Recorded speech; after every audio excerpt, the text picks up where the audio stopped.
உன் கூட வாழதான் எனக்கு தகுதி இல்லை, சேர்ந்து சாக உரிமை இருக்குல்ல. பாரதி கண்ணம்மா. படத்தில் ஹீரோயின் ஒரு உயர்ந்த ஜாதி பொண்ணு. அவங்க குடும்பத்துக்கு எல்லா வேலையும் பார்க்குற கீழ் ஜாதி வேலைக்காரன் அவளை தங்கம் போல் பார்த்துக்கிறான். அவள் வயசுக்கு வந்தப்போ ஓலையில் வீடே கட்டுறான். அவளுக்கு ஒரு சின்ன காயம் பட்டால் கூட தாங்கிக்க மாட்டான். இதெல்லாம் பார்த்து பிடிச்ச ஹீரோயின் அவனை லவ் பண்ண ஆரம்பிக்கிறா. அவன்கிட்டேயும் சொல்கிறா. ஆனால் அவன் அவனோட தகுதியை பற்றி யோசிக்கிறான். அதை விட அந்த பொண்ணோட அப்பாவுக்கு எல்லா வேலையும் பார்க்குறவன், வெளியில் போகும்போது செருப்பு எடுத்து கொடுக்குறவன் எப்படி உங்களோட பொண்ணு கொடுங்கன்னு கேட்க முடியும் இல்லையா? அதனால் விலகி போகிறான். அந்த பொண்ணுக்கு வேறு ஒருத்தரோட கல்யாணம் நடக்க போது அவள் எவ்வளோ தான் காதலை புரிய வச்சும் அவன் ஒத்துக்காததால் தான் உயிரை அவளே எடுத்துக்கிறா.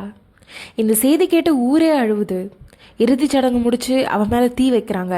இது அப்படியே அவன் பார்த்துட்டே இருக்கான். ஒரு சின்ன தீக்காயத்தை கூட தாங்கிக்காதவ இது எப்படி தனியாக தாங்கிப்பான்னு நினச்சானோ என்னமோ, அவனும் போய் அதே தீயில விழுந்து சாகிறான். வாழத்துக்கு தான் கொடுத்து வைக்கல, சந்தோஷமாக அவனோட சாகரனை எரிஞ்சு போகிறான்.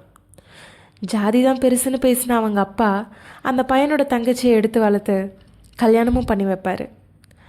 இனிமேல் இந்த ஊரில் ஜாதியே இல்லைன்ற மாதிரி படம் முடியும்.